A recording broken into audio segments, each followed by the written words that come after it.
Hi, welcome to Tally Alley, where we do dumb stuff. I'm Evan. I'm Haley. And welcome to Movie Alley, Week 6. And this week we're talking about Motherless Brooklyn. Yeah. So, it was amazing. Yes. Great movie. It's like one of my favorite movies ever, honestly, at this point. I want to see it again. It is out of theaters in our area already, though. Which it had been in our local theater for a few weeks. We were just playing a bit of catch up where we had just moved. So we kind of got a little bit behind. So some of the movies we saw a little later in their run in the theater. Yeah. Was not expecting it to be this good at all. I like kind of the mobstery type deal that kind of movie type deal like that. And I like, crime movies and stuff. But I was definitely not expecting this. I mean, the acting, even from everyone, was just amazing. But the main character, especially. Edward Norton played a guy with Tourette's. And, I mean, I don't think you could play that any better than he did, really. Save someone with actual Tourette's in the movie. He did a really good job. And he actually also, I think, produced, directed, and maybe wrote the film. I know he directed, and I think he may have wrote the film as well. This was basically his project, and everyone else kind of was working with him. It was amazing. Yeah. I think when I first saw trailers for it, I thought it was going to be like a Sundance film. Yeah. But not one of the good Sundance films. Like one of the ones that makes it to the festival, but then gets put on one of the crappy AMC movie runs. They needed to just fill in an extra slot for the film festival kind of thing. But no, it was superbly done. It was nowhere near what I was expecting. I was expecting a much different type of caliber from it, and they really exceeded expectations with it. They did a really good job trying of explaining all sides of the story and being very in-depth, but making it kind of a mystery too, because you're kind of following this character as he's trying to solve this mystery, and kind of seeing how much the mystery he's trying to solve, the person who was killed, how much he was trying to take care of this main character even after he was gone. And it was just a very nice scene. I did like that they did bring a call into the actual title of the movie, because he mentioned that the death of the person he was trying to kind of solve, the guy used to call him Motherless Brooklyn because he was an orphan. And I liked that, because I don't like when movies just have random names. Very random titles. It makes no sense, kind of. I don't like when they say it too much either, though. No. I don't like when they just repeat it over and over and over again. I think they said it. I think they literally just said it the one time, and it fit very well. He might have called him it early in the movie. Well, he called him Brooklyn a lot. He called him Brooklyn a lot, but I think they just said Motherless Brooklyn just the one time. Yeah. So, and I like that a lot. I did really like that too. It was a really cool story. It kind of kept you a little bit guessing over who was involved in what situation. It was very, very complex. It was kind of it was really just a big tangled up mess that you could kind of guess oh, well, this guy's probably more involved. But they never really let you figure out maybe what they were involved with exactly, or if you thought you figured it out, then they'd be well, actually it was this way. Yeah, and it was very much told from the perspective of this main character. We did see stuff kind of without him involved, but very much it followed him, and kind of you didn't have information that he didn't have. They had this really cool scene at the beginning where he's listening over a payphone to something happening in a building across the way, and how they filmed that, going between the two different scenes and showing how he heard things differently when a police car passed and thing like that, were very cool, because it was telling you very early on in the film hey, this is the person we're following, and this is who's important to the story. Yeah, and they made sure like she said, when the police car passed, he had to cover the mic of the payphone so that they wouldn't hear him on their phone that he was listening from.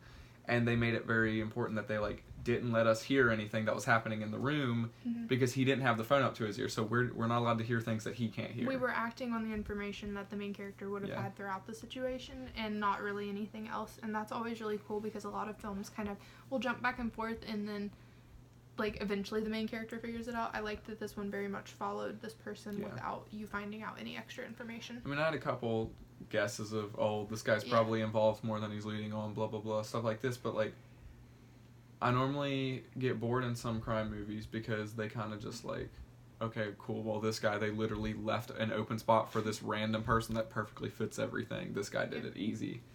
But, and it wasn't a clean-cut, like, crime film. No. It was more of a... It kind of felt like a mystery novel in some ways, but... Well, and it was set, what, in the, like, 50s or something? Yeah, something like that. Something like that. It was 50s, set, 60s. Like, back in time, and it was set, so it felt more mystery, I think, because of that. Whereas we wouldn't have normally expected that from the situation. Right.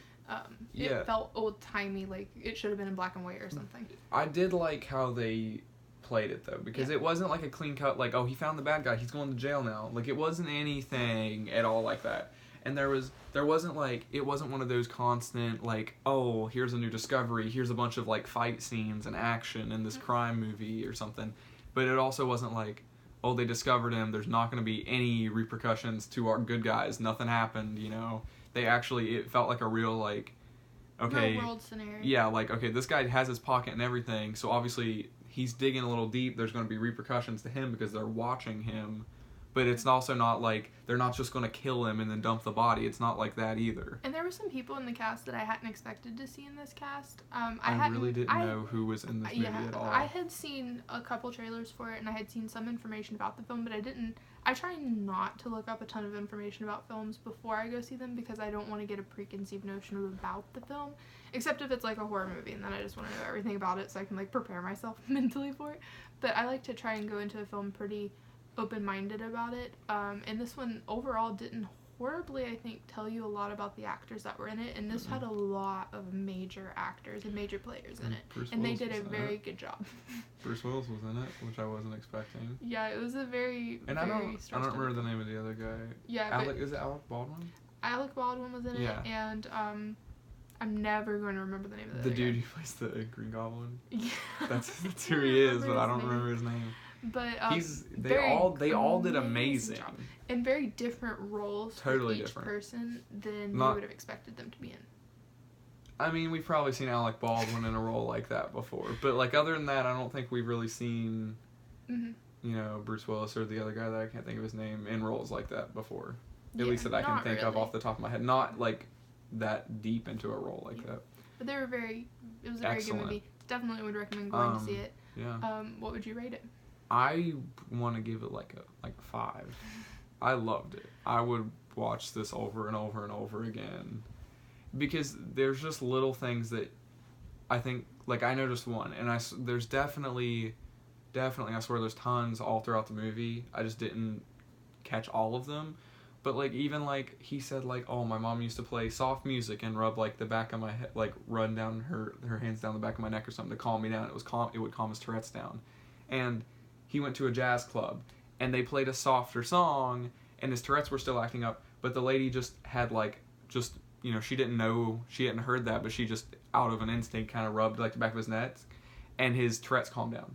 Yeah. Like, in the movie. And that was, like, a callback, like, okay, this scenario that he described earlier that his mom would do to calm him, this lady did it without knowing what she was doing, but it calmed his Tourette's down, which I really liked. Like, that was they kind of let the camera see it, so it was obvious you were meant to see it, but it was a nice little, like, throwback, and there's tons of stuff like that throughout the whole movie that I really loved. I think a very interesting thing was there was a hat that the man who was killed at the beginning wore, who was, like, his father figure, and the hat was a very prominent role throughout the entire film, but at the end of the film... You didn't know why until the end. But, well, I had my guesses, but at the end of the film, he actually leaves the hat. Behind when he leaves, and I think it was a very nice way because you don't necessarily see any legal repercussions to anything that happened in the film necessarily, but you see him like letting go of this person, like he had solved it to the resolution that he needed for him, and so him leaving it behind was his way of kind of letting go of the situation and knowing that coat, though. He did keep the coat, but him leaving that hat behind was something it was that was a big kind moment. of it's over, I've solved it, I figured it out. I think I would probably get it a 4.5. It was a phenomenal film, and I hope it's more my style movie, though. I hope it wins some awards. I don't know if it's up for any. I haven't really paid much attention to it. I mean, But I hope it wins some sort of award. Yeah. Because it was a very, very amazing film. But I definitely think I would give it a 4.5. I've not seen a film. I don't know that I've ever seen a film that I would ever have classed as a 5. To me, I think it would have to be something horribly groundbreaking. I mean, in a scenario, it's definitely because this was an amazing film, but it wasn't a groundbreaking. It's a more me style movie though. Yeah. This is also something I'm more interested in. I like stuff that it makes me. I'm big on. I normally guess the plots of like even TV shows. Like, oh, I watched like 3 episodes of like a 24 episode like season. Oh, I already guessed like the ending thing. I'm big on like I guess plots and stuff like this. So like I'm always like, if a movie or a show, and I'll still really enjoy those shows, but it's like if a movie or a show can keep me from like figuring out what's going to happen before it happens, it immediately makes me so much more happy, and I just want to rewatch it to see how many little things they've slipped in that movie, and it's just. For me, it's like a once-in-a-decade movie that it's probably going to be like one of my favorite movies forever, but it's definitely a me-type movie. It's exactly the kind of movie I like watching, is that more so.